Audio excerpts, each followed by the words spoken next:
How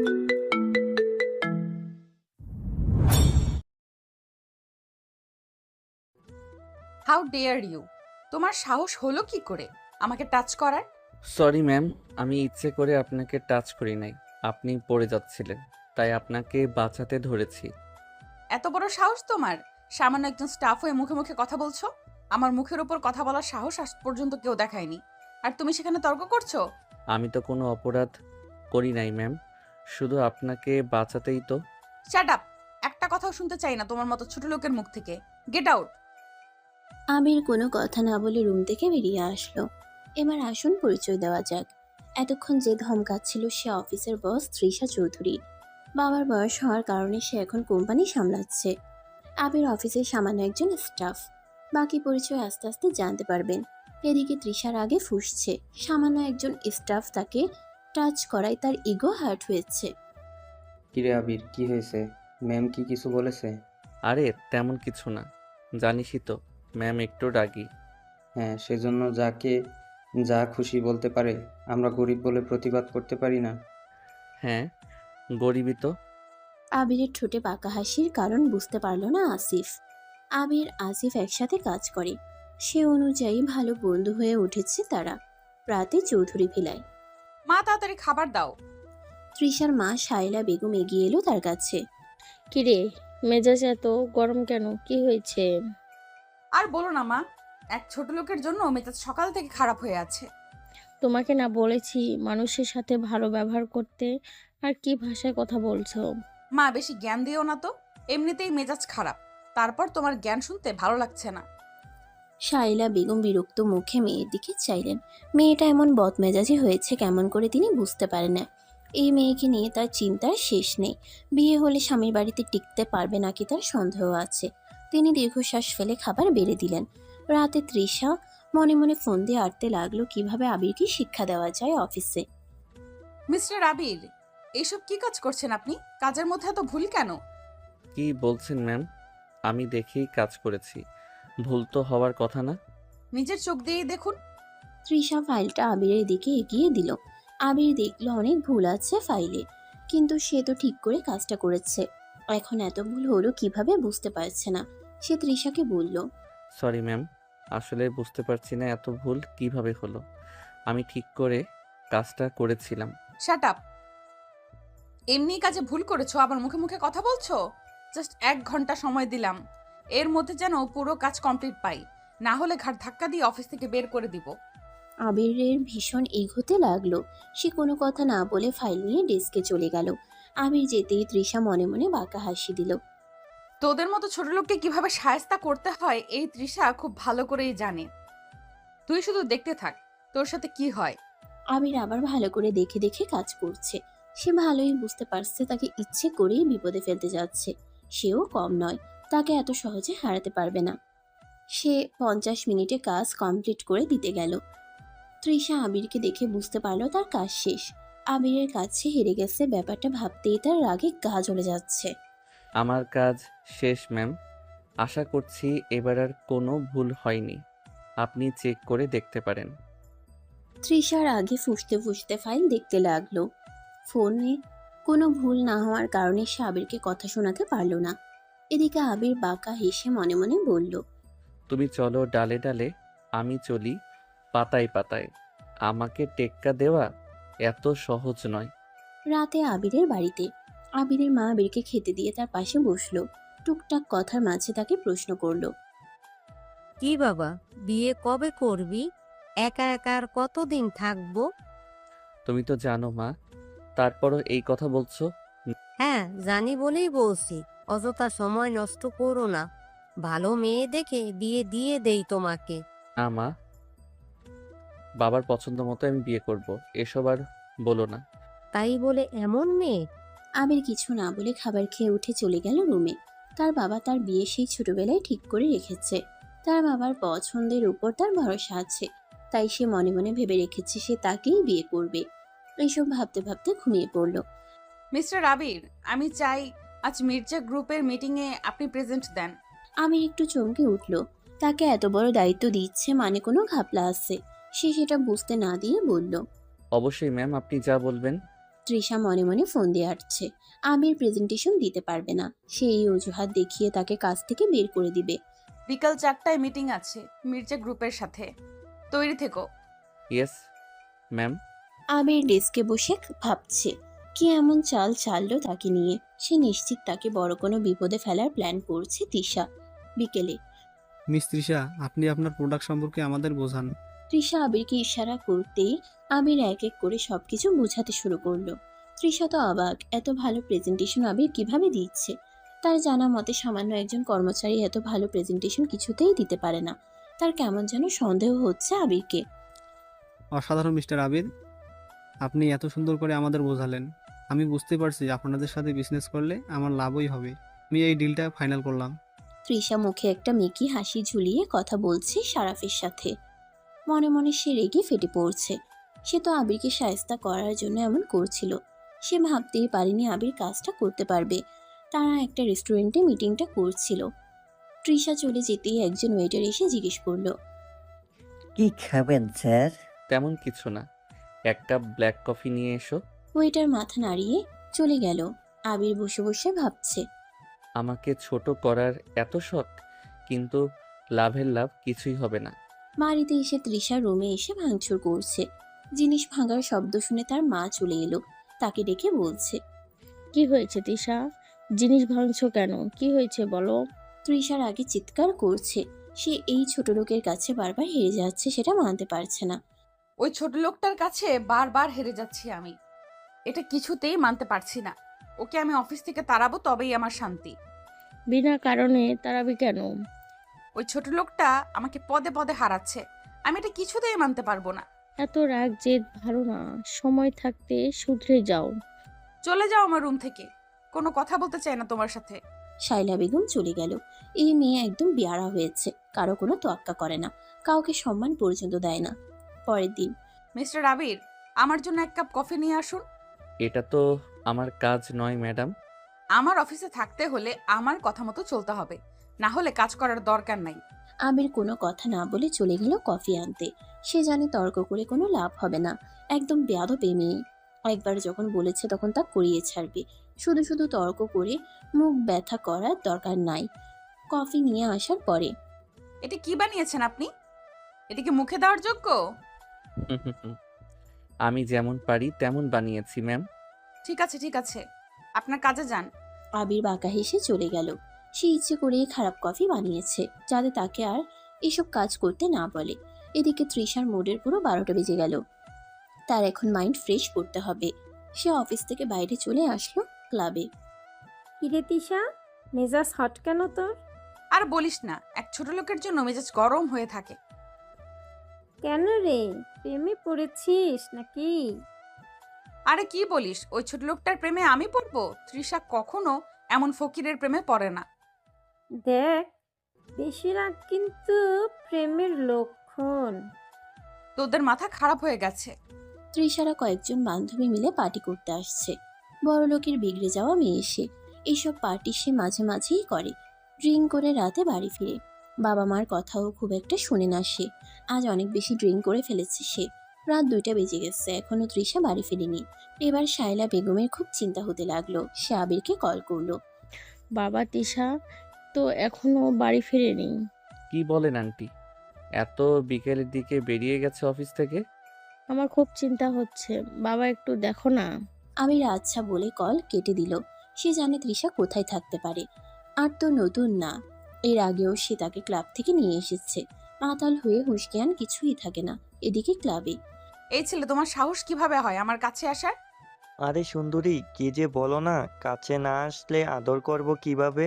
you rascal! এভাবে বলো না মামনি, বকে লাগে। বেশি না, একটু আদর করব। ওর আদরের ডোজ সহ্য করার ক্ষমতা আছে তোর? কে রে? তোর বাপ। আবির এসে ছেলেটাকে মারতে শুরু করলো। তৃষা নেশায় বুঁদ হয়ে আছে। এখানে কি হচ্ছে তার ধারণাও নাই। আবির ছেলেটাকে ইচ্ছে মতো মেরে পকেট থেকে রিভলভার বের করে ছেলেটার কপালে ঠেকালো। ছেলেটা তো ভয়ে শেষ। সে বুঝতে পারেনি এত ছোট কাণ্ড এত দূর গড়াবে। সে আবিরের হাতে পায়ে ধরে ক্ষমা চাইতে শুরু করলো। আমার ভুল হয়ে গেছে স্যার, আমাকে মাফ করে দেন। জীবনেও আর ওনার দিকে তাকাবো না। শোন, আজ থেকে সব মেয়েকে মায়ের চোখে দেখবি। আবিরের রিভলভার দেখে ছেলেটা এমনভাবে কাঁপছে যেন প্রাণটাও এখন বেরিয়ে যাবে। তৃষা অর্ধ চেতনার মধ্যে দাঁড়িয়ে, তার ভারসাম্য ঠিক নেই। কিন্তু সেই ছেলেটা পালিয়ে যেতে আবির ঝট করে তৃষাকে আগলে ধরে।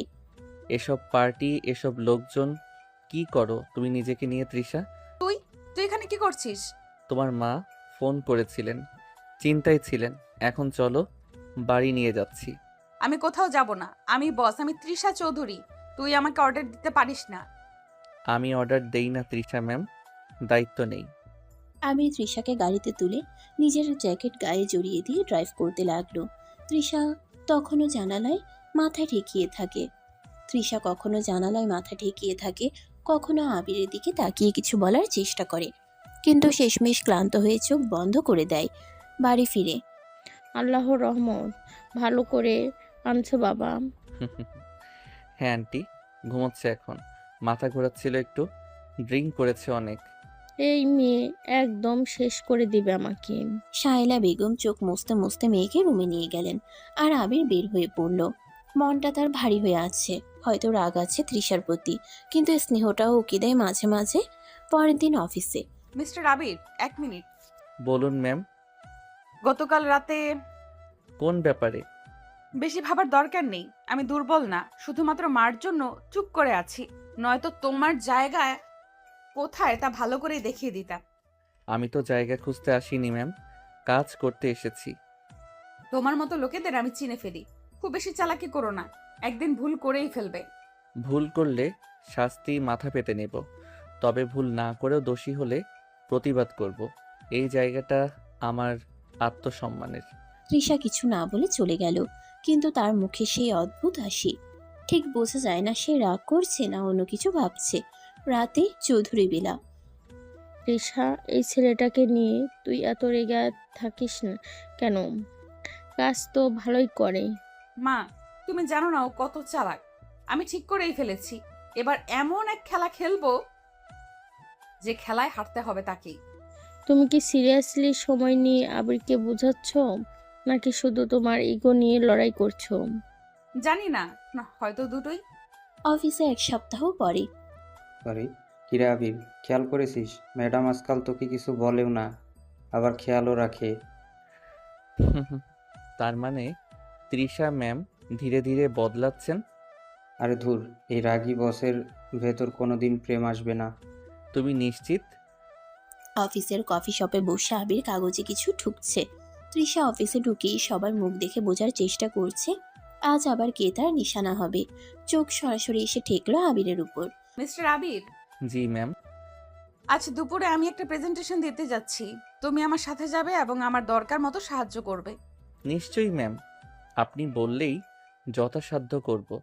এবার কিন্তু ভুলচুক চলবে না, ক্লায়েন্ট অনেক গুরুত্বপূর্ণ। এবারও আপনি আমাকে হেয় করার ফাঁদ পাচ্ছেন তো না ম্যাম? হয়তো, আবার নাও, সময়ই বলবে। দুপুরে প্রেজেন্টেশন রুমে তৃষা সবার সামনে যখন কথা বলা শুরু করলো, তার কণ্ঠে আত্মবিশ্বাস ছিল, কিন্তু চোখ বারবার আবিরের দিকে যাচ্ছিল। আবির পেছন থেকে স্লাইড বদলে দিচ্ছে, সঠিক জায়গায় তথ্য তুলে ধরছে, যেন তৃষার প্রতিটা কথা আরো জোরালো হয়। আপনার প্রেজেন্টেশন খুবই প্রভাবশালী ছিল মিস চৌধুরী। আপনার টিমের তরুণ সদস্যটি আবিরের দিকে তাকিয়ে দারুণ সহায়তা করছে। হ্যাঁ, সে কখনো কখনো কাজের মতো কথা বলতেই পারে। ধন্যবাদ ম্যাম। গাড়িতে ফেরার পথে তুমি অনেক কিছু লুকাও। তোমার চোখে যে আত্মবিশ্বাস, সেটা একজন স্টাফের চোখে থাকার কথা না। আমি জানি তুমি অনেক কিছু বলতে পারো, কিন্তু চুপ করে থাকো, সেটা আমাকে রাগিয়ে তোলে। মাঝে মাঝে চুপ থাকাটাই শক্তি ম্যাম। আপনি কথায় বিশ্বাসী, আমি কাজে। আমি ভাঙতে জানি, গড়তে না। তাহলে আপনি জানেন না, ভাঙা মানুষরাই সবচেয়ে বেশি ভালোবাসতে জানে। তৃষা চুপ করে গেল। আবিরের এই একটা লাইন যেন তার মনের ভিতর কাঁপন তুলে দিল। কেউ কোনোদিন তাকে এভাবে কথা বলেনি, কেউ তাকে ভাঙা মানুষ বলে চিনতে পারেনি। রাতে আজকে তোমার বেশ চুপচাপ লাগছে। মা, কখনো কি মনে হয়েছে আমি একজন ভালো মানুষ? আজ হঠাৎ এই প্রশ্ন কেন? একটা মানুষ আজ আমাকে ভাঙা বলল, কিন্তু সে বলল ভাঙা মানুষই সবচেয়ে ভালোবাসে। সেই মানুষটা যদি সত্যি বুঝতে পারে তোমার মনটা, তাহলে তাকে তুমি আর ছোট লোক বলো না। বুঝেছি মা, কিন্তু মনটা বড় গোলমেলে হয়ে গেছে। পরদিন অফিসে কিরে, আজ তো তোর জন্য দারুণ একটা খবর আছে। কি খবর? তোর নাম রিকমেন্ড করেছে তৃষা ম্যাম প্রমোশনের জন্য। কি বলিস? সে তো আমাকে সহ্যই করতে পারে না। কিন্তু তুই তো জানিস ও যা করে সামনে সবটা ইগোর খেলা, ভেতরে অন্য কিছু হয়তো ভাবছে। তাহলে কি রাগের আড়ালে কিছু জমছে? তৃষা নিজের রুমে আয়নার সামনে দাঁড়িয়ে। আবির তুমি কি আমাকে নিয়ে অন্য কিছু খেলছো? তোমার ওই মৃদু হাসি আর দৃঢ় চোখ আমাকে কোথাও না কোথাও ছুঁয়ে যাচ্ছে। আর ঠিক সেই মুহূর্তেই তৃষার ফোন বেজে উঠল। স্ক্রিনে নাম মিস্টার আবির। তৃষা মোবাইলের স্ক্রিনে তাকিয়ে, স্ক্রিনে ভেসে উঠছে মিস্টার আবির। একটু দম নিয়ে কলটা রিসিভ করলো।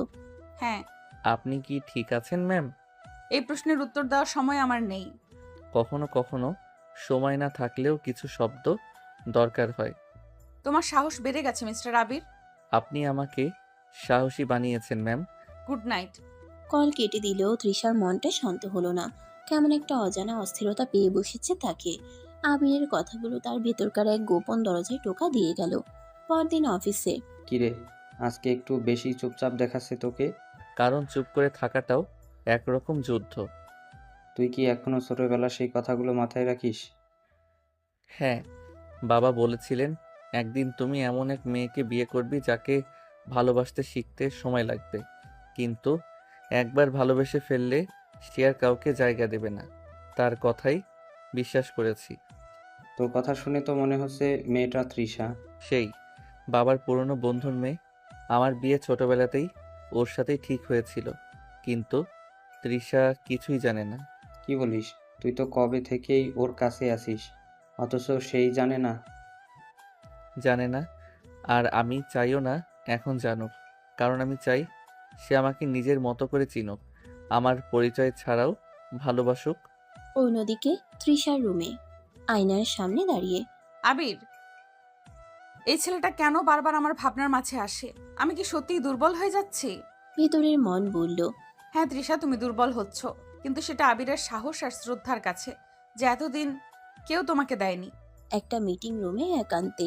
মিস্টার আবির, আপনি যদি একটা প্রশ্নের সত্য উত্তর দেন তাহলে আপনাকে আজকের কাজ থেকে ছুটি দেব। বলুন ম্যাম। আপনি কখনো কাউকে ভালোবেসেছেন? হ্যাঁ, একমাত্র তাকেই, যার নাম এখনো জানে না সে নিজেই। মাথা ঘুরে গেল তৃষার। কিছু একটা অনুভব করলো, কিন্তু প্রকাশ করলো না। ছুটি দিলাম। রাতে চৌধুরী ভিলাই। তৃষা, তোর এই কাজিনের মেয়ে রিনার কথা শুনেছিস? আজ তার এঙ্গেজমেন্ট। শুনেছি, তবে এত দ্রুত সবকিছু হয়ে গেল? সময় তো কারোর জন্য দাঁড়ায় না মা। এক সময় তো তার বাবাও চেয়েছিলেন তোকে তার বন্ধুর ছেলের সাথে বিয়ে দিতে। সেই ছেলেটা আজও সেই দিকেই তাকিয়ে আছে। তুমি কি বললে মা? হ্যাঁ, তোরা এখন ছোট ছিলি, তাই তোকে বলা হয়নি কখনো। সেই ছেলেটা নাকি আজও বাবার পছন্দ ধরে রেখেছে। অজান্তেই আবিরের মুখ মনে পড়ে গেল। হয়তো তৃষা নিজেই জানে না সে কাকে খুঁজছে। কিন্তু সময় তার সামনে আস্তে আস্তে সত্য তুলে ধরছে। পরদিন অফিসে। আর কতদিন লুকিয়ে থাকবি তৃষা?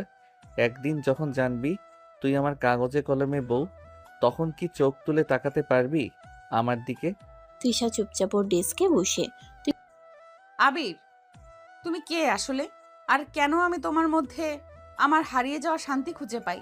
তোমাকে শাস্তি দিতে গিয়ে কি আমি নিজেই তোমার বাঁধনে আটকা পড়ছি? তৃষার মন আজ বেশ অস্থির। অফিসে ঢুকেই মনে হলো সবাই তাকিয়ে আছে তার দিকে, অথচ কারো চোখে সরাসরি কিছু নেই। যেন বোঝার চেষ্টা চলছে তৃষা চৌধুরীর পরিবর্তন ঠিক কোন দিকে। ইরে রাগি রানী, আজকাল তোর হাসিটা দেখে একটু বেশি উজ্জ্বল। যা বলিস, আমি কি হেসেছি?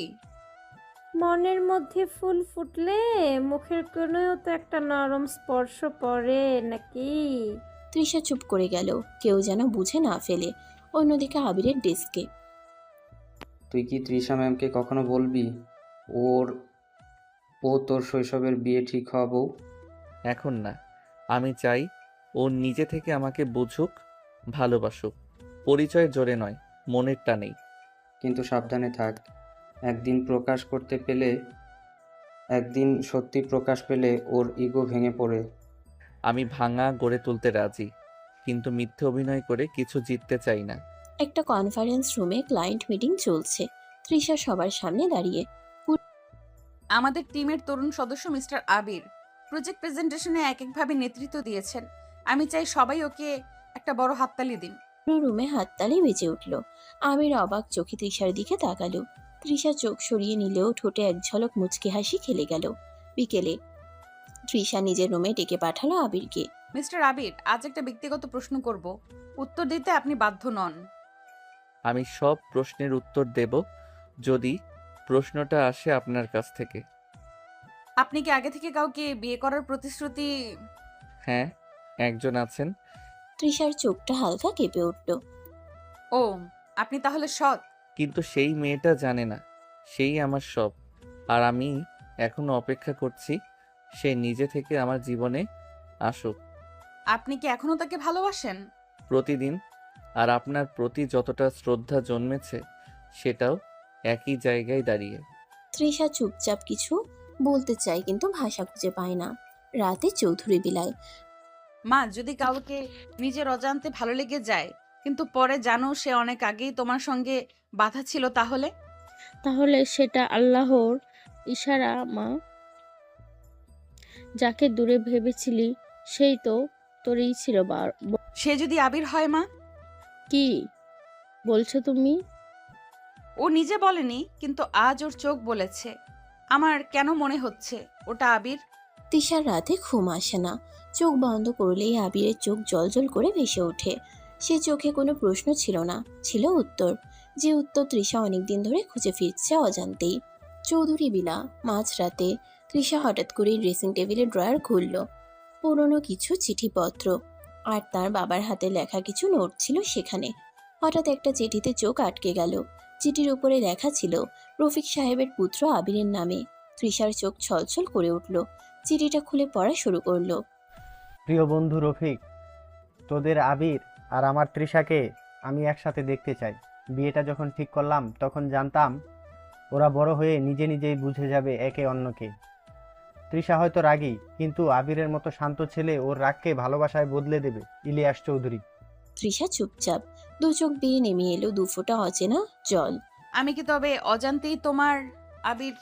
পরদিন অফিসে তৃষার চোখে আজ অদ্ভুত এক নীরবতা। আবিরের সামনে এলেও কোনো কথা বলছে না। আবিরও বুঝতে পারছে কিছু একটা বদলে গেছে। ম্যাম, আপনি ঠিক আছেন? তুমি যদি আজ আমার সামনে এসে বলো তুমি আমার অধিকার, আমি কি বলবো জানো? এটা কি হঠাৎ মনে পড়লো? কিছুই হঠাৎ আসে না আবির। যা থাকে লুকানো থাকে, সময় মতো প্রকাশ পায়। সেদিন রাতে আবির একটা লাল খামের মধ্যে পুরনো ছবি বের করলো। ছবিতে ছোট্ট তৃষা আর সে একই ফ্রেমে। পাশে দাঁড়িয়েছিলেন ইলিয়াস চৌধুরী আর রফিক সাহেব। আমি তো তোর স্বামী হয়ে এসেছি তৃষা, শুধু তুই জানিস না। তোর প্রতিটা ঘৃণার পেছনে লুকিয়ে ছিল একটা না জানা ভালোবাসা। অন্যদিকে তৃষার ঘরে তৃষা আয়নার সামনে দাঁড়িয়ে নিজের চোখে চোখ রাখলো। আবির, আমি তোকে কতবার অপমান করেছি, কিন্তু আমার অজান্তে তুই তো আমার ছিলি সবসময়। তুই জানতিস আমি জানতাম না এই অন্ধকারটাই আমাকে কুড়ে কুড়ে খাচ্ছে। পরদিন অফিসে এক অচেনা অতিথির আগমন। এক মধ্যবয়সী ভদ্রলোক এসে হাজির হলেন রিসেপশনে। আপনি কার সাথে দেখা করবেন? তৃষা চৌধুরীর সাথে। আমি তার ছোটবেলার চাচা। আমার কাছে কিছু আছে যা ওর জীবন বদলে দিতে পারে। রিসেপশন থেকে খবর যায় সরাসরি তৃষার কাছে। সে উঠে রুমে ডাকলো চাচাকে, কিন্তু সেই মানুষটা ঢুকেই একটা ফাইল এগিয়ে দিল। তোর বাবা আমাকে দিয়েছিলেন, সময় হলে দিতে বলেছিলেন। ফাইলটা খুলে তৃষা চমকে গেল। ভেতরে ছোটবেলার একটা বিয়ের রেজিস্ট্রেশন কাগজ। বর আবির, কনে তৃষা চৌধুরী। তারিখ 14 বছর আগে। আমি আমি তাহলে তার ভেতরে সমস্ত অহংকার এক মুহূর্তে যেন তাসের ঘরের মতো ভেঙে পড়ল। যাকে সে আজ অব্দি ছোট লোক ভেবে অপমান করেছে সেই তার নিয়তির পছন্দ। রাতে তৃষা ফোন করলো আবিরকে। কোথায় তুমি? ঠিক তোর সীমানার বাইরে দাঁড়িয়ে। তুই ডাকলেই ভেতরে আসবো। তুমি যদি বলো আমি তোমার স্ত্রী, আমি কি বলবো? বলবি। তুমি এতদিন দেরি করলি কেন? তৃষা জানে এখন আবির তার শৈশবের বর, কিন্তু এই সত্য জানার পর তার মন হালকা হয়নি, বরং আরো ভারী হয়ে গেছে। কারণ সে নিজে জানে আবিরের প্রতি সে যে ঘৃণা, অবহেলা, অপমান ছুড়ে দিয়েছিল, সেইটা শুধু সম্পর্ক নয়, মানবিকতাকেও আঘাত করেছে। তবে তার ভয়, যদি আবির তাকে এখন গ্রহণ না করে। অফিসে মিস্টার আবির, আপনি একটু আমার কেবিনে আসুন। এখন সময় নেই ম্যাম, অন্য মিটিংয়ে যাচ্ছি। এই প্রথম তৃষা অনুভব করলো সম্পর্ক যখন চাই থেকে দাবিতে বদলে যায়, তখন অনুভূতিগুলো পাথর হয়ে যায়। আবির বদলে গেছে, আর সে এই বদলের কারণ। সন্ধ্যায় অফিস ছুটির পর তৃষা একা ছাদে বসে আছে, হাতের মুঠোয় সে পুরনো ছবি, ছোট্ট আবির আর ছোট্ট তৃষা বিয়ের পোশাকে। তুমি যদি এখন এসে বলো আমি তোমায় আর চাই না, তাহলে আমি কি সত্যি ভেঙে পড়বো? অন্যদিকে আবির আসিফের সাথে। তুই এত দূরে চলে যাচ্ছিস কেন? কিন্তু কারণ কেউ যখন সময় মতো সত্যি জানে না, তখন সেটা মিথ্যেও হয়ে যেতে পারে। তুই তো তৃষাকে ভালোবাসিস। ভালোবাসি বলেই তার অহংকারে নিজেকে হারাতে চাই না। আমি তার অধিকার, সে মানবে তো? পরদিন তৃষা সিদ্ধান্ত নিল সত্যিটা বলবে।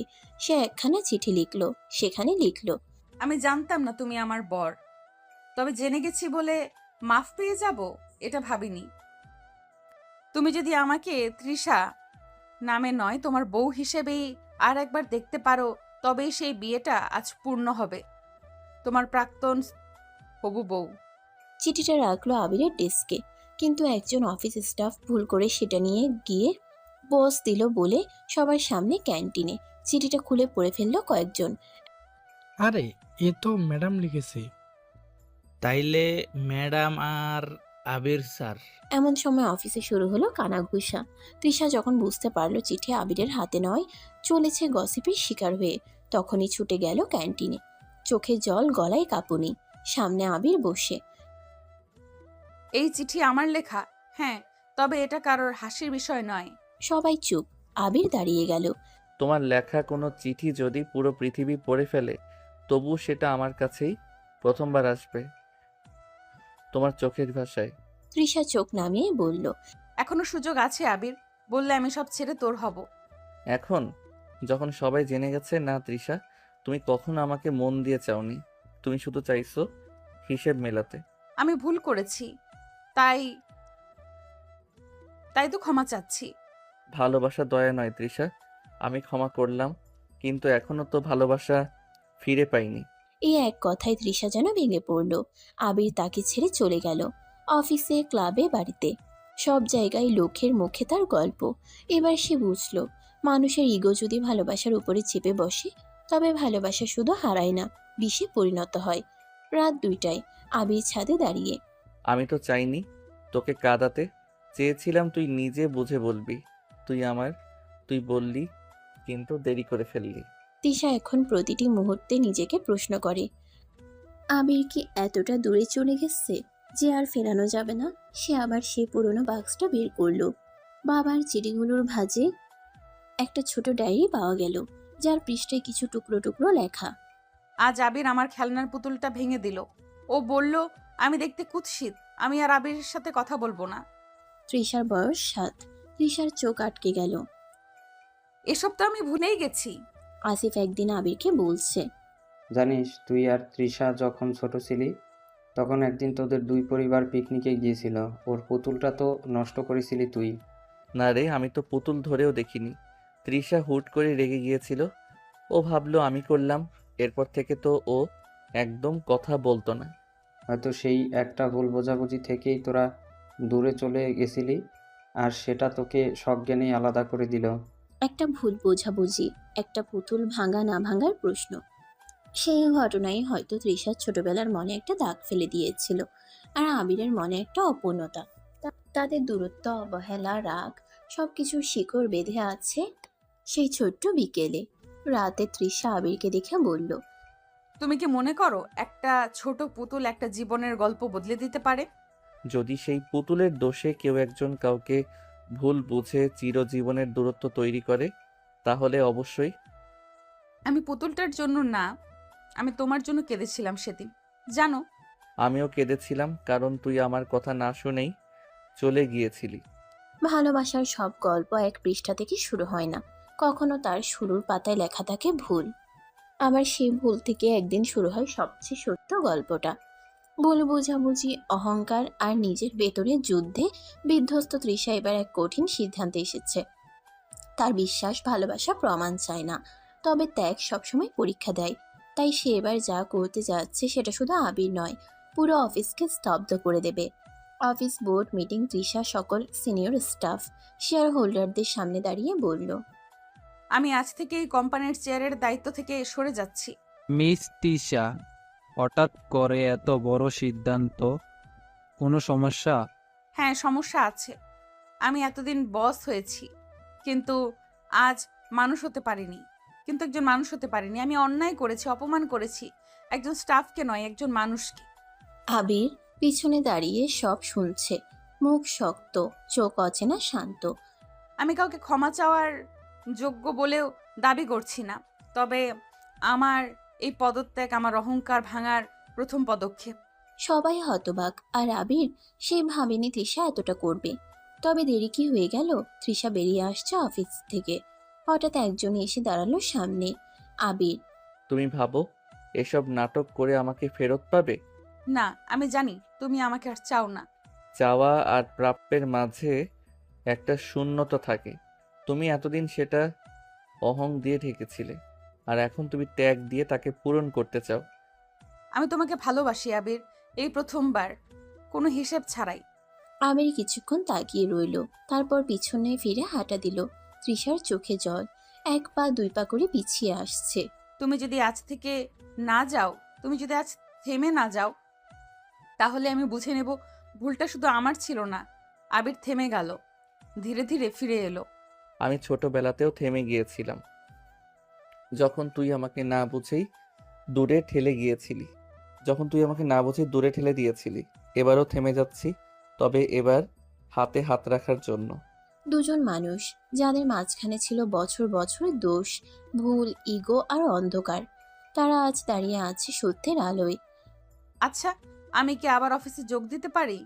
না, এখন তুই শুধু আমার বস না, বউ। ভালোবাসা যখন বাধা পেরিয়ে সামনে এগোতে চায়, ঠিক তখনই কোনো না কোনো অদৃশ্য ছায়া এসে দাঁড়ায় সামনে। আবির তৃষার সম্পর্ক যেন স্থির হতে না হতেই অতীতের এক অন্ধকার পাতা খুঁজে পেল আলো। চৌধুরী বিলা, গভীর রাত, তৃষা আয়নার সামনে দাঁড়িয়ে, মুখে অদ্ভুত এক শূন্যতা। আবিরের মুখে বলা প্রতিটা কথা তার কানে বাজছে, কিন্তু কোনো শব্দই স্থির হতে পারছে না। হঠাৎ ফোনটা বাজলো, গোপন নম্বর। হ্যালো, কে? তুই ভাবছিস তুই সব ভুল শুধরে নিয়েছিস? তুই জানিস না, তোর ছোটবেলার সেই বিয়েটা কেবল একটা চুক্তি ছিল। কে আপনি? কি বলছেন এসব? তোর বাবা আর আবিরের বাবা, তারা শুধু ব্যবসার জন্য তোদের বিয়ে দিয়েছিল। ভালোবাসা সেটা ছিল না কোথাও। তৃষার পুরো শরীর কেঁপে উঠল। সে যেটাকে ভালোবাসা ভাবছিল সেটা যদি একটা ঠকানো ব্যবসায়িক চুক্তি হয়। অন্যদিকে আবিরের অফিস ডেস্কে একটা পুরনো চিঠি এসেছে ডাকযোগে। চিঠিটা খুলে আবির চমকে উঠল। চিঠির ভাঁজে একটা পেন ড্রাইভ, সাথে একটা চিরকুট। তুমি জানো না তোমার বাবার শেষ ব্যবসায়িক চুক্তি ছিল কাদের সঙ্গে? পেন ড্রাইভটা চালাও, সব উত্তর পাবে। আবির পেন ড্রাইভ চালাতেই পুরনো একটা ভিডিও চালু হলো। ভিডিওতে দেখা গেল তৃষার বাবা ইলিয়াস চৌধুরী এক কন্ট্রাক্টে সাইন করছেন কারো সঙ্গে, আর বলছেন, আমার মেয়েকে বিয়ে দিচ্ছি কারণ ওই কোম্পানিটা রফিকের ছেলের নামে ট্রান্সফার হবে। আমার মেয়ের ইচ্ছা অনিচ্ছার কোনো দাম নেই। আবির চেয়ার থেকে উঠে দাঁড়ালো। তৃষার চোখের প্রতিটা জল এখন তাকে চাপে ফেলছে। সে কি জানতো সব? তবে কি তৃষা ভালোবাসেনি কখনো? পরদিন অফিসে তৃষা আবির মুখোমুখি। তুমি কি জানো আমাদের বিয়েটা ব্যবসার একটা শর্ত ছিল? না, জানতাম না। কাল রাতেই কেউ একজন ফোনে বলেছে। তুমিও কি আমার ভালোবাসা শুধু সম্পত্তির চাবি হিসেবে দেখেছো? না, আমি কখনোই সেটা ভাবিনি। আমি শুধু তোমাকে ভালোবেসেছি।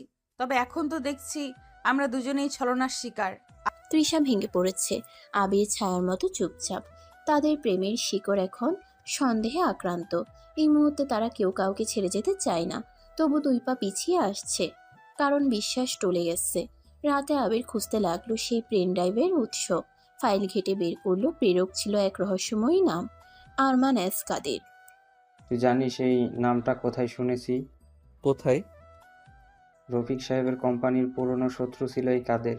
তোর বাবার সবশেষ ক্ষতিটা করেছিল এই লোক। তাইলে এই ভিডিও, এই ফোন কল সব কিছুই ফাঁদ?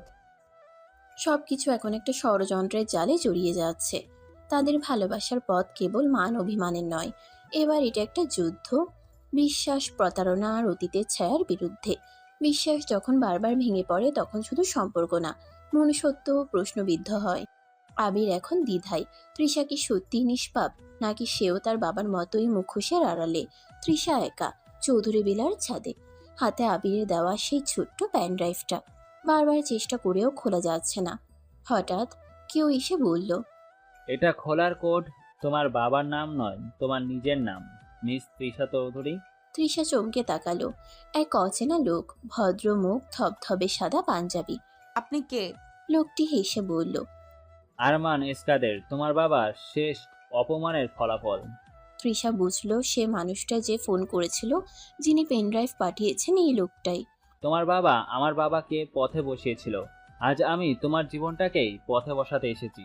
আপনি যা খুশি করুন, আবিরের কোনো ক্ষতি করবেন না। আবির, তোমার দুজনে মিলে যা করছো সেটা তো একটা প্রতারণার ফল। তুমি কি জানো আবিরের বাবা রাকিব সাহেব এই ব্যবসার লোভে তোমার বাবার সাথে ছোট বেঁধেছিল আর তারপর আমাকে ফাঁসিয়েছিল। আপনি আমাদের প্রতিশোধের লক্ষ্য বানিয়ে কি পাবেন? শান্তি, একটা অসমাপ্ত ইতিহাসের শেষ টান। অন্যদিকে আবির চুপচাপ তৃষার ঘরের সামনে এসে দাঁড়িয়েছে। সব শুনেছে। দরজার পাশে দাঁড়িয়ে আবির চোখ বন্ধ করে।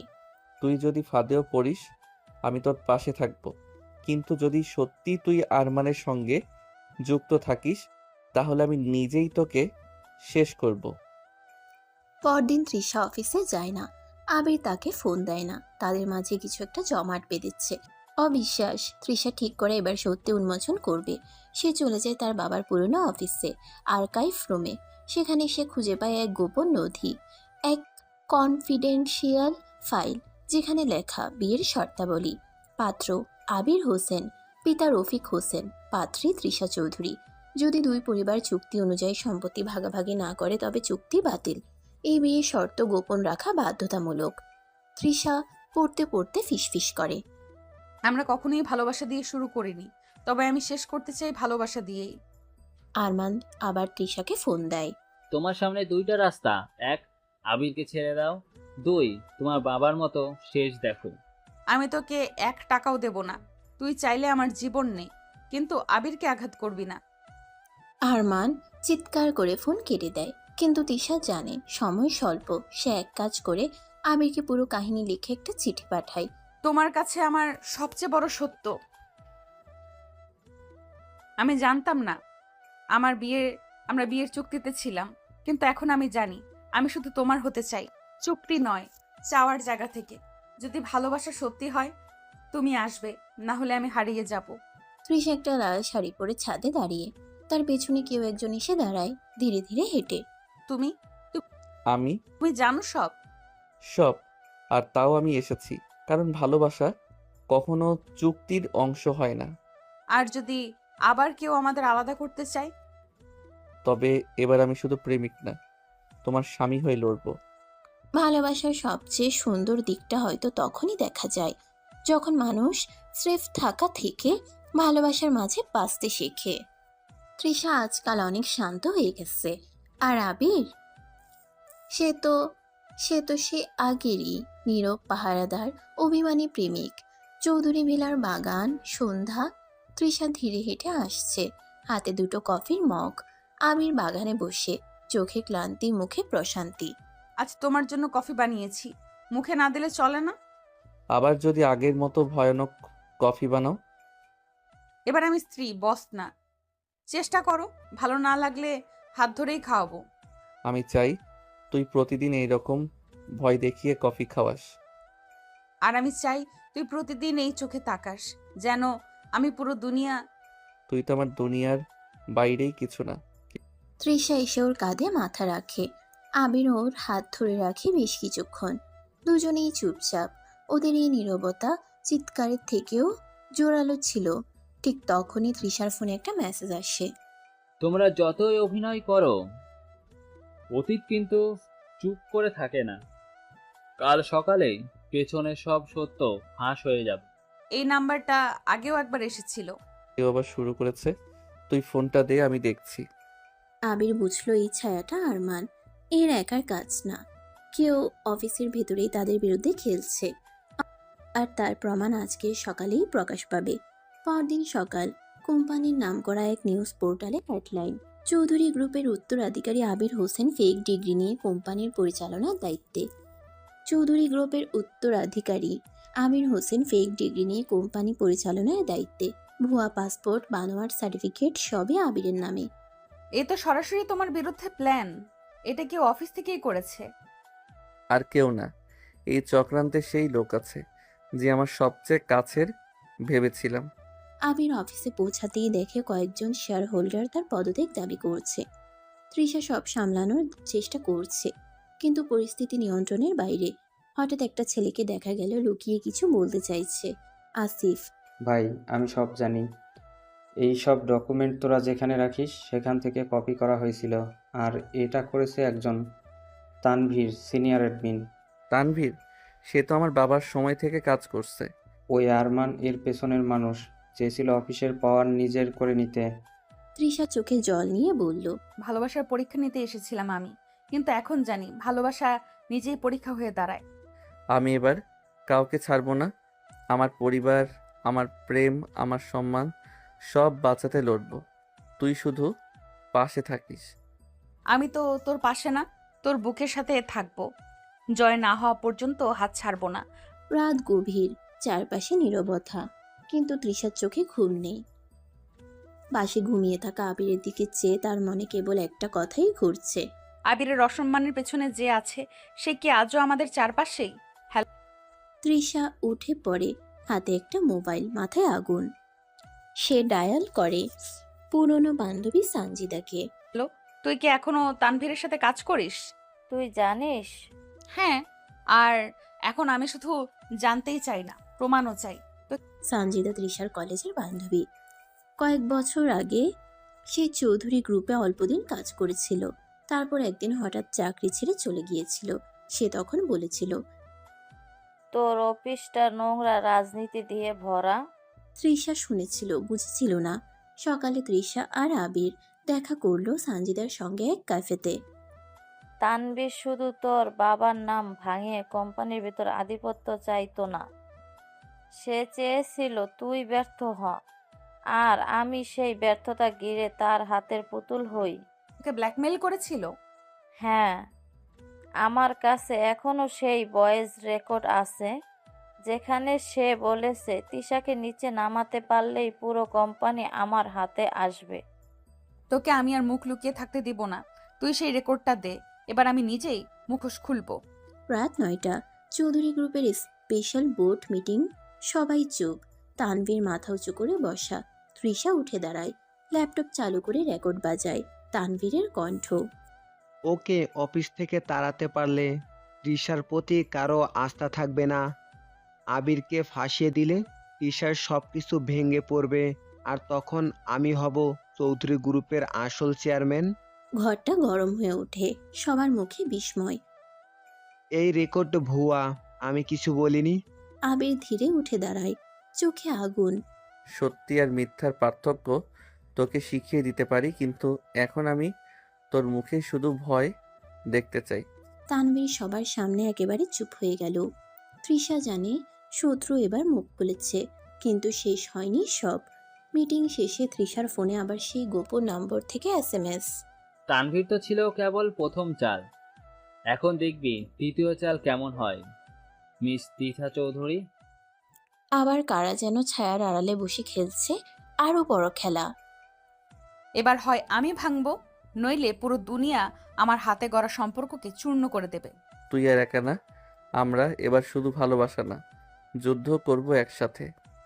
ভালোবাসা যেমন মানুষকে জোড়া দেয়, ঠিক ঠিক তেমনই কিছু গোপন সত্য ভালোবাসার ভিত কাঁপিয়ে দেয়। আজকের দিনটা ঠিক তেমন। দুপুর 1টা, আবিরের বাড়ি। আবির অফিস থেকে ফিরে এসে দেখে আয়েশা বেগম চুপচাপ বসে আছেন, হাতে একটা খোলা চিঠি, চোখে জল, ঠোঁট কাঁপছে। মা, কি হয়েছে? এই চিঠিটা এসেছে তোমার বাবার পুরনো এক বন্ধুর কাছ থেকে। তোমার বিয়ের আসল রহস্য আমি এখন জেনে গেলাম। আবির চমকে উঠে চিঠিটা হাতে নেয়। চিঠির ভিতর থেকে শোনা যাচ্ছে কণ্ঠস্বর। প্রিয় আয়েশা, তুমি জানো তোমার স্বামী রফিক আর ইলিয়াস চৌধুরী একসময় বন্ধু ছিল, কিন্তু ব্যবসায়িক লোভ তাদের দুজনকে বদলে দেয়। তোমার ছেলে আর তৃষার বিয়ে কেবল একটি সম্পত্তি ভাগের গেম ছিল। ওরা এই বিয়ে করেছিল জমি ও কোম্পানির শেয়ার রক্ষার জন্য। রফিক চাইতো তার ছেলে ধনী ঘরে বিয়ে করুক, আর ইলিয়াস চাইতো তার মেয়ের উপর নিয়ন্ত্রণ রাখতে। ওরা যখন তোদের বিয়ে ঠিক করেছিল তখন তুই 4 বছর বয়সী আর তৃষা মাত্র 2। বিয়েটা হয় গোপনে, কিন্তু তোর বাবা সেই কাগজপত্র গায়েব করে দেয়, যেন তোর জানা না থাকে এই বিয়ের কথা। সেই ক্ষতটা আজও আমার বুকে। সোহানুল ইসলাম। রফিক সাহেবের সহপাঠী এখন অসুস্থ। আবির ফ্যাল করে চিঠির দিকে তাকিয়ে থাকে। তৃষা তো কিছুই জানতো না, সে নিজেও অন্ধকারে ছিল। তবে কি এই ভালোবাসা নিছক এক কাগজের জাল? মা, তুমি এসব জানাতে পারলে না? আমি নিজেও জানতাম না। তোমার বাবার মৃত্যুর পরে চিঠি আমার কাছে এলো, কিন্তু সাহস পাইনি দিতে। আমি ভয় পেয়েছিলাম তুমি তৃষাকে ছেড়ে। অন্যদিকে অফিসে তৃষা আজ তীব্র রাগে অফিসে ঢুকেছে। তানবীর তো ধরা পড়েছে, কিন্তু অফিসে এখনো আছে একজন গুপ্তচর, যে বাইরে থেকে তথ্য পাচার করে দিচ্ছে সবার সামনে চিৎকার করে। আজই বের হবে সে। আমার অফিসের বিশ্বাসঘাতক থাকলে আমি আর এই চেয়ার ধরে রাখবো না। তৃষা জানে না কে সেই চর, কিন্তু সে কাউকে ছাড়বে না। ঠিক তখনই সিকিউরিটি একটা ভিডিও ক্লিপ নিয়ে আসে। ওই ভিডিওতে দেখা যায় একজন স্টাফ রুমানা নিয়মিত কাগজপত্র আর তথ্য আরমানের কাছে পাঠাচ্ছে। রুমানা তুই? আমি তো শুধু আমার স্বামীকে বাঁচাতে চেয়েছিলাম। আরমান আমার স্বামীর নামে জেলখানার ভয় দেখিয়ে বলেছিল তথ্য দিতে। সব বুঝি, কিন্তু বিশ্বাসঘাতকতা করার আগে একবার আমার কাছে বলতে পারতি। তুই আমার আস্থা ভেঙেছিস। এ অফিসে তোর কোনো জায়গা নেই। Get out. তৃষার চোখ লাল। আরমান ধীরে ধীরে সবার বিরুদ্ধে মোহ ভাঙিয়ে দিচ্ছে। রাত, আবির তৃষার মুখোমুখি। আবির চুপচাপ তৃষার সামনে দাঁড়িয়ে। তৃষা বুঝতে পারছে কিছু একটা হয়েছে। কি হয়েছে আবির? আমরা ছোটবেলায় বিয়ে হয়ে গেছিল তৃষা। কি বলছো? বিয়ে? আমাদের সেই পুরনো সম্পর্কটাই আজকের এই ভালোবাসাকে প্রশ্নবিদ্ধ করছে। আমি বুঝতে পারছি না আমাদের শুরুটা কি চুক্তি ছিল নাকি নিয়তির লেখা ভালোবাসা। আমি জানতাম না, তবুও আমি তোর প্রেমে পড়েছি। আর আজ আমি জানি আমি তোর জন্যই জন্মেছি। ভালোবাসা যেমন প্রশ্ন তোলে, তেমনই উত্তরও খুঁজে আনে। আবির তৃষা এবার মুখোমুখি দাঁড়িয়েছে এক সত্যের কাছে, যা একসাথে বাঁধতেও পারে, আবার আলাদা করতেও। ভালোবাসা শুধু রোমান্টিকতার নাম নয়, কখনো সেটা একটা যুদ্ধ, কখনো একটা বিপ্লব। আর আজ তৃষা সেই বিপ্লবের মুখে। সকাল 8টা, চৌধুরী ভিলা। তৃষা আয়নার সামনে দাঁড়িয়ে জোরে চুল আঁচড়াচ্ছে। হঠাৎ নিচ থেকে চিৎকার। তৃষা, তাড়াতাড়ি নিচে আয়, পুলিশ! তৃষা ছুটে আসে, দেখে 3 জন পুলিশ অফিসার দরজায়। আবির হোসেন, আপনাকে অর্থ আত্মসাৎ ও ভুয়া ডকুমেন্ট জমা দেওয়ার অভিযোগে আপনাকে গ্রেপ্তার করা হচ্ছে। কি বলছেন এসব? পুরোপুরি মিথ্যে। তৃষা, ওদের কাজ করতে দাও। আমি জানি কে এই নাটকের পেছনে আছে। আবির হাত কড়া পরে বেরিয়ে গেল। তৃষা তাকে শক্ত করে ধরে বলল, এ লড়াইতে তুই একা না আবির, আমি আছি তোর সঙ্গে। তুই হারাবি না। পরদিন তৃষা অফিসে ঢুকেই সবার সামনে দাঁড়িয়ে বলল, তোমরা যারা ভেবেছিলে আবিরকে সরিয়ে আমি দুর্বল হয়ে পড়ব, তারা ভুল। আজ থেকে আমি শুধু তোমাদের বস না, আমি আবির হোসেনের বউ। আর সেই পরিচয়টাই হবে আমাদের সবচেয়ে বড় ভয়। অন্যদিকে জেলখানায় আবিরকে এক কোণে বসিয়ে রাখা হয়েছে। এক পুলিশ অফিসার এসে গোপনে বলে, আপনার বিরুদ্ধে রিপোর্ট করেছিল ex internal container Mustaq Iqbal. আরমানের ঘনিষ্ঠ লোক সে, এখন লুকিয়ে আছে। আবির মাথা নিচু করে বসে থাকলেও চোখে এক ভয়ঙ্কর ঝড়। রাত 11টা, তৃষার গোপন চাল। তৃষা ল্যাপটপ খুলে সিকিউরিটি ফুটেজ চেক করতে থাকে। আসিফ এসে বলে, ম্যাম, মোস্তাক সাহেব অফিসের পিছনের দরজা দিয়ে 3 দিন আগেও ঢুকেছিল। আমি তার কনফারেন্স রুমের ভয়েস রেকর্ড পেয়েছি। কপিটা আমায় দাও, আমি এটা কোর্টে জমা দেব। পরদিন কোর্টে তৃষা দাঁড়িয়ে, কোর্টে আবিরকে আনা হয়েছে। সবাই চুপ। জজ সাহেব বললেন, আপনার পক্ষ থেকে কিছু প্রমাণ আছে ম্যাডাম? হ্যাঁ স্যার, এই ভয়েস রেকর্ডটা শোনা যাচ্ছে। মোস্তাক নিজেই বলছে কিভাবে সে আবিরকে ফাঁসিয়েছে। আবির যদি বাইরে থাকে তাহলে তৃষা চৌধুরী একা পড়বে, তখন আমি পুরো কোম্পানি আমার নামে করে ফেলতে পারবো। আবির তৃষার দেখা কোর্টের গেটের সামনে তৃষা দৌড়ে এসে আবিরকে জড়িয়ে ধরে। চারপাশে ক্যামেরা, ফ্ল্যাশ, মিডিয়া তাদের ভালোবাসাকে আটকে রাখতে পারল না। আমি বলছিলাম না তুই একা না?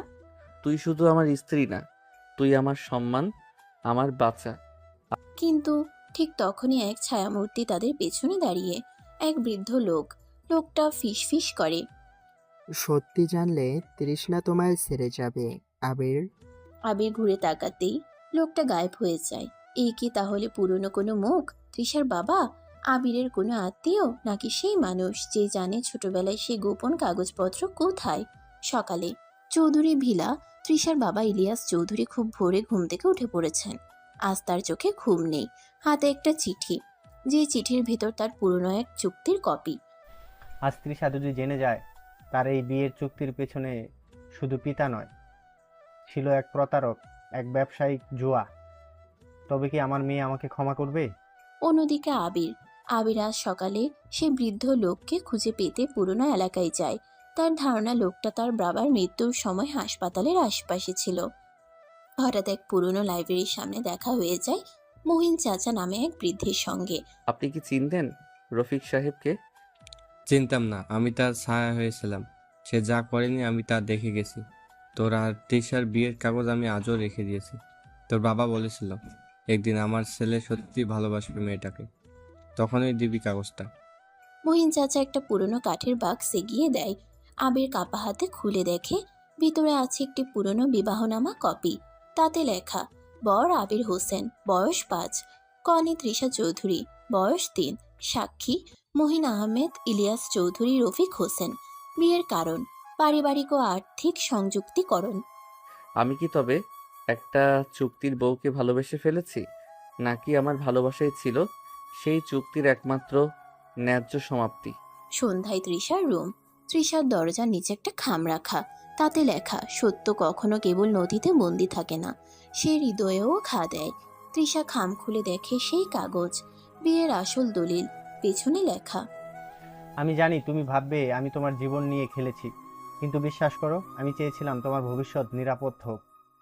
তাই একদিন যে ছেলেটা তোমায় ভালোবাসবে সেই যেন হয় তোমার স্বামী, সেটা নিশ্চিত করতে এই চুক্তি করেছিলাম তোমার বাবা। তৃষা ফুপিয়ে ফুপিয়ে কাঁদছে। তার মা এসে জিজ্ঞেস করে, রাত কি হয়েছে মা? আমি তো তাকে অপমান করেছি, তাকে ছোট লোক বলেছি। সে আমার নির্ধারিত জীবন সঙ্গী, আর আমি তাকে কষ্ট দিয়ে দিয়েছি শুধু অহংকারে। 11টা, রেইন কফি শপ। তৃষা একা বসে আছে, বাইরে বৃষ্টি। তখনই আবির এসে বসে তার সামনে। তুই কি জানিস? আমি জানি। ব্যাগ থেকে কাগজটা বের করে রাখে টেবিলে। এটা একটা পুরনো কাগজ, কিন্তু আমার চোখের জলটা এখন একদম নতুন। তুই কি এখন আমাকে ভালোবাসিস, নাকি এখন থেকে শুরু করবি? আমি তো ভালোবেসে ফেলেছি, জানতাম না তুই আমার ছিলি, কিন্তু আজ জানি তোকে হারানোর ভয়টা অনেক বেশি হয়ে গেছে। জায়গা চৌধুরী বিলার ছাতময়।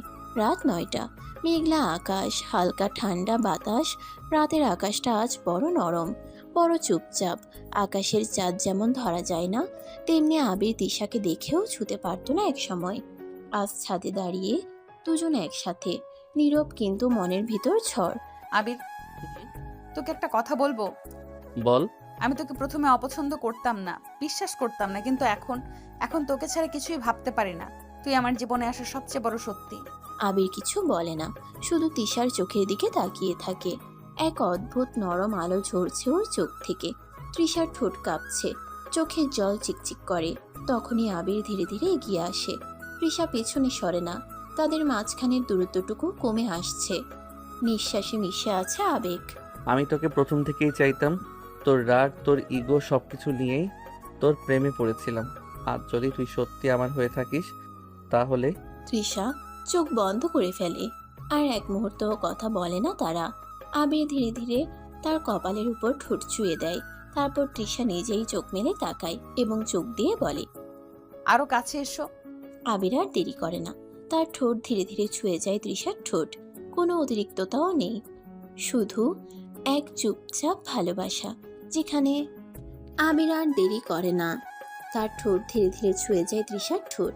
কোনো অতিরিক্ততা নেই, শুধু এক চুপচাপ ভালোবাসা, যেখানে সময় থেমে থাকে, শুধু তাদের দুজনের নিঃশ্বাসের শব্দ ভেসে আসে।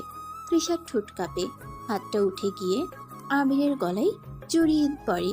আর আবির তাকে কাছে টেনে নেয়, মুছে দেয় সব দুঃখ, সব অভিমান। এই চুমু ছিল কোনো সিনেমার নয়, ছিল একটা দীর্ঘ অপেক্ষার উত্তর, একটা নীরব প্রেমের প্রথম স্বীকৃতি।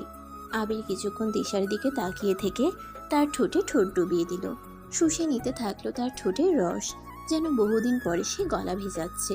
পরের দিন, জায়গা মুহিন চাচার পুরনো অফিস। সময় সকাল 10টা। আবির আর তৃষা এসেছেন মুহিন চাচার কাছে। তারা জানতে চায় আসল বিয়েটা কেন হয়েছিল, কেন এত বছর এই সত্য লুকানো ছিল। তোমাদের বাবা দুজন রফিক সাহেব আর ইলিয়াস চৌধুরী বন্ধু ছিল ঠিক, কিন্তু ব্যবসা আর প্রভাবের লোভে একে অপরের বিরুদ্ধে ষড়যন্ত্র করত।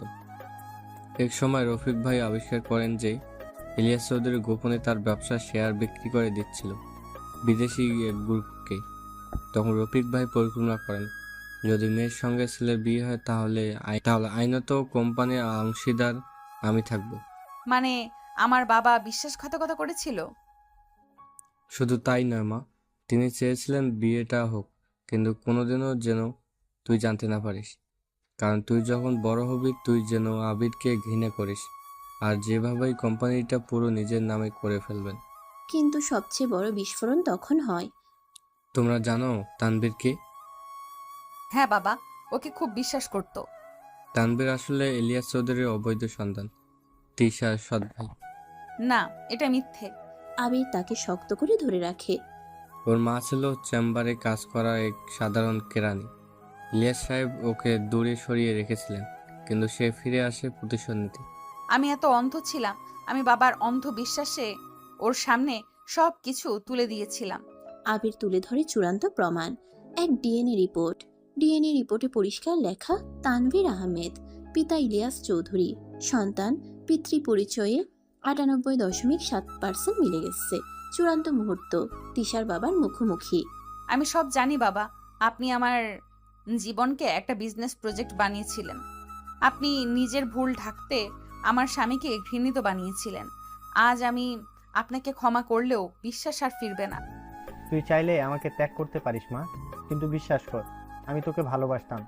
আমি শুধু চাইতাম তোকে হেলায় ফেলনা না বানিয়ে প্রভাবশালী করে তুলতে। আমি তো এতকাল একটাই জিনিস খুঁজেছি, তারা আমার পাশে দাঁড়াবে নিঃস্বার্থভাবে, আর সেই মানুষটা ছিল আবির।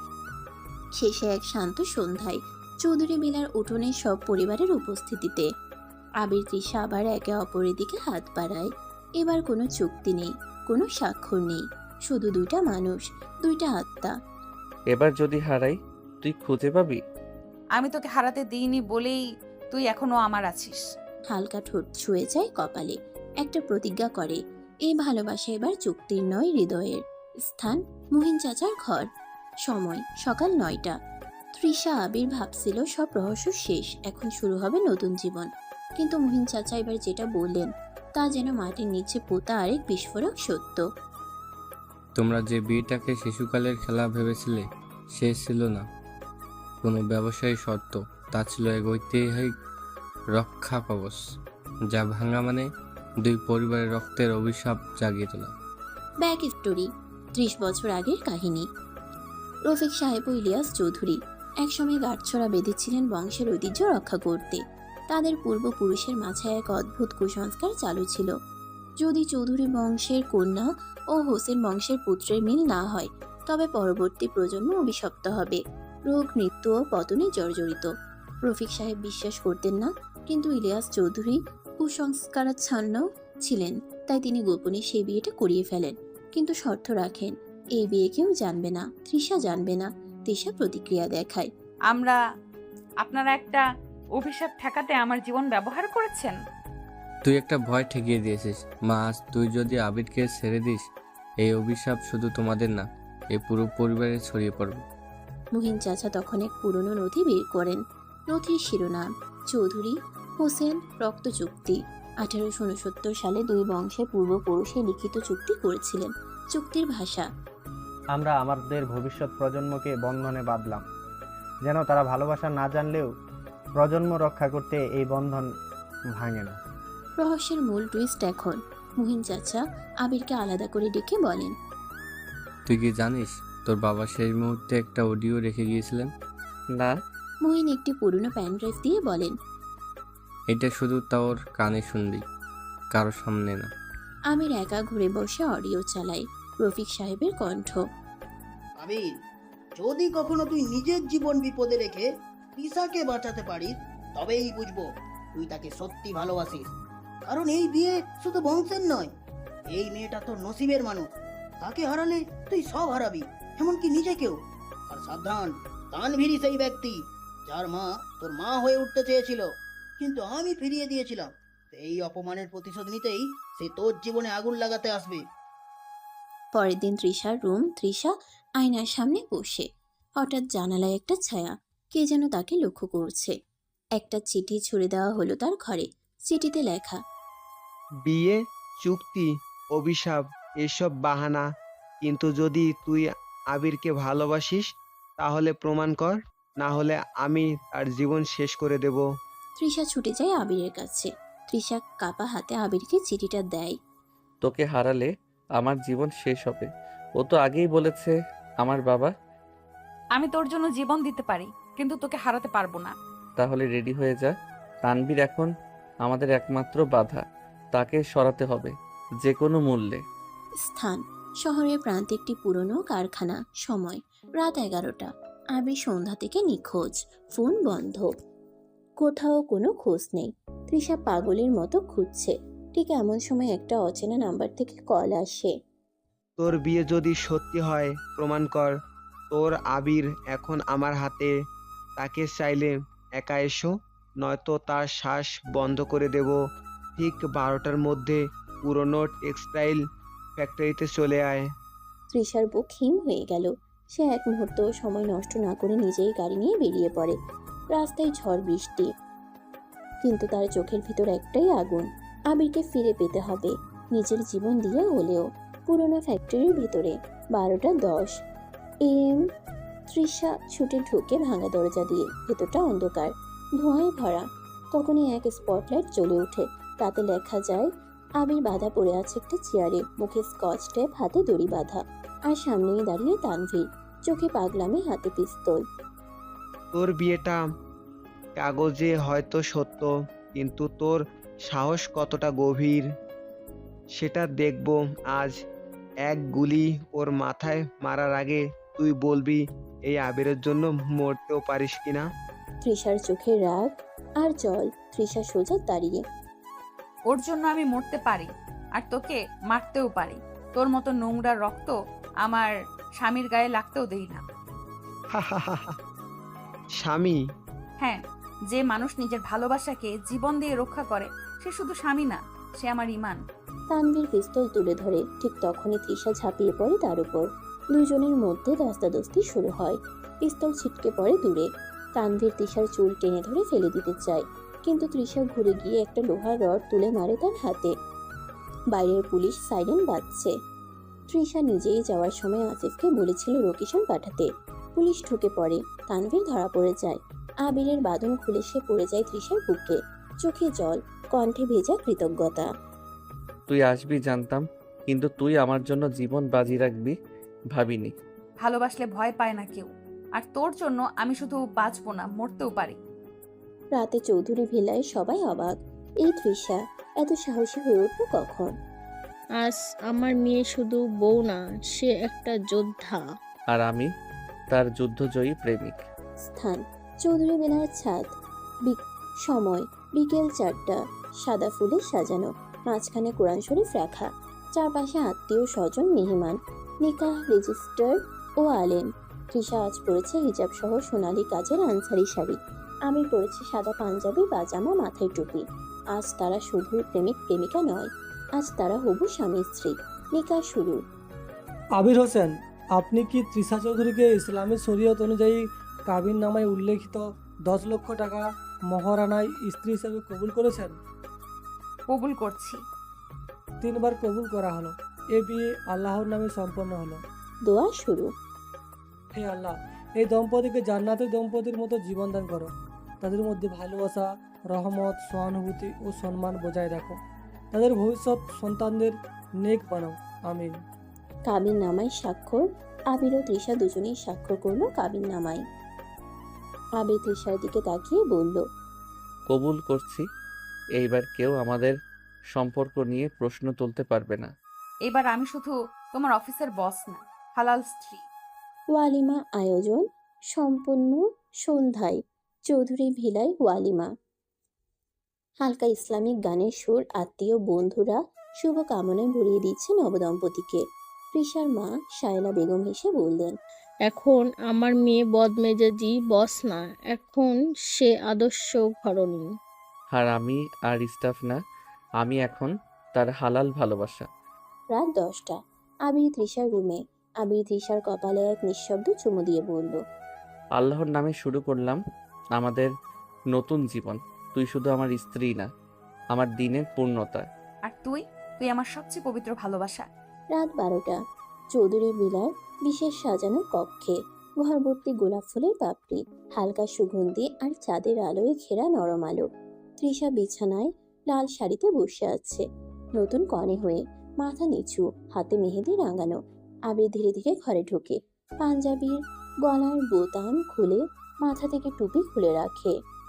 সে কয়েক মুহূর্ত দাঁড়িয়ে তৃষার দিকে তাকিয়ে থাকে চুপচাপ। তৃষা হঠাৎ বলে ফেলে, এত চুপ কেন? এখন আমি তোর স্ত্রী, ভয় পাচ্ছিস নাকি? না, ভয় না, শুধু ভাবছিলাম জীবনে এত সুন্দর কিছু আমি কখনো পাওয়ার যোগ্য ছিলাম না। তুই তো আমার চেয়ে অনেক বড় কিছু। আমি তো তোর জন্যই বানানো, হালাল পথে হালাল ভাবে। আবির ধীরে এসে তৃষার পাশে বসে। তৃষা চোখ নিচু করে ফিসফিস করে বলে, আবির, আজ রাতে আমি তোর, শুধু তোর। এই শরীর, মন, বিশ্বাস সব তোর হোক। আর আমি তোর সম্মান রক্ষা করব, ভালোবাসবো যতক্ষণ না আল্লাহ আমাদের দুজনকে জান্নাতে মিলিয়ে দেয়। আবির তৃষার হাত ধরে, তার মেহেদি আঁকা হাতে হালকা চুমু খায়। তৃষার চোখ ভিজে ওঠে। এই প্রথম সে অনুভব করে একজন পুরুষ তাকে শুধু চায়নি, সম্মান করেছে, আগলে রাখতে চায়। আবির ধীরে তৃষার কপালে চুমু দিয়ে বলে, আজ থেকে তুই আমার হালাল জীবন সঙ্গী। তোর চোখে চোখ রেখে আমি সারা জীবন ঘুমাতে চাই। আর আমি তোর বুকে মাথা রেখে এই ঘুমেই হারিয়ে যেতে চাই, শুধু তোর হয়ে। তারা একে অপরের গভীরে আসতে লাগলো। দুজনে নিঃশ্বাস বাড়ি খাচ্ছে। আবির আর নিজেকে কন্ট্রোল করতে না পেরে তৃষার ঠোঁটে ঠোঁট ডুবালো। তার সারা শরীরের ভালোবাসা স্পর্শ এঁকে দিতে লাগলো। সেই রাত আকাশে চাঁদ ছিল, বাতাসে ছিল ভালোবাসার মিষ্টি গন্ধ। দুইটা হৃদয় যারা ভুল বোঝাবুঝি, রাগ, অভিমান পার করে আজ পরিপূর্ণ হলো ভালোবাসা আর হালাল সম্পর্কের আলোক ছায়ায়। চৌধুরী ভিলার সাজানো কক্ষ। সময় সকাল 7:30। রাতের শেষ ভাগে ফজরের আজানের ধ্বনি কানে আসে। সময় সকাল 7:30। রাতের শেষ ভাগে ফজরের আজানের ধ্বনি কানে আসে। আবির প্রথমেই চোখ মেলে, চুপচাপ তার পাশে তাকায়। তৃষা তার বুকে মাথা রেখে ঘুমিয়ে আছে, চুল এলোমেলো, চোখে একরাশ শান্তি। আবির হালকা করে তার কপালে চুমু খায়। আলহামদুলিল্লাহ, আল্লাহ আজ আমার সবচেয়ে বড় দোয়া কবুল করেছেন। ফজরের নামাজের সময় আবির আস্তে করে তৃষাকে ডাকে। তৃষা, চল নামাজ পড়ে নিই। তৃষা আদৌ ঘুমে চোখ মেলে, হালকা হাসে। আজ থেকে আমার দিন শুরু হবে তোর পাশে নামাজ দিয়ে। ইনশাআল্লাহ, প্রতিদিন যতদিন আমরা বাঁচি। দুজন একসাথে উঁচু করে সাদা যায় নামাজে পাশাপাশি দাঁড়ায়। আবির ইমাম, তৃষা তার পেছনে। তাদের প্রথম নামাজ, এক হালাল জীবনের প্রথম দোয়া, প্রথম সকালের খুনসুটি। নামাজ শেষে তৃষা চুল ঠিক করছে আয়নায়। আবির এসে পেছনে দাঁড়ায়, আয়নায় তাকিয়ে বলে, আজকে তুই একদম অন্যরকম লাগছিস, যেন আয়নার মধ্যেও আলো কম, তোর মুখে বেশি। একদম মিথ্যা কথা বলিস না। মিথ্যা বললে তো গুনাহ হতো। আমি তো হালাল বউকে প্রশংসা করছি। তৃষা চোখ নিচু করে হেসে ফেলে। আবির এসে তার পাশে দাঁড়ায়, একটা ওড়না তুলে দেয় তার মাথায়। তুই শুধু সুন্দর না, তুই আমার গর্ব। এই সম্পর্ক কখনো খুনছুটি, কখনো অভিমান, তবুও শেষ পর্যন্ত একে অন্যের অভ্যস্ততা, অভিমান আর আত্মার আশ্রয়। এখানেই তো ভালোবাসা, না? এভাবেই চলতে থাকলো তাদের ভালোবাসা। সমাপ্ত।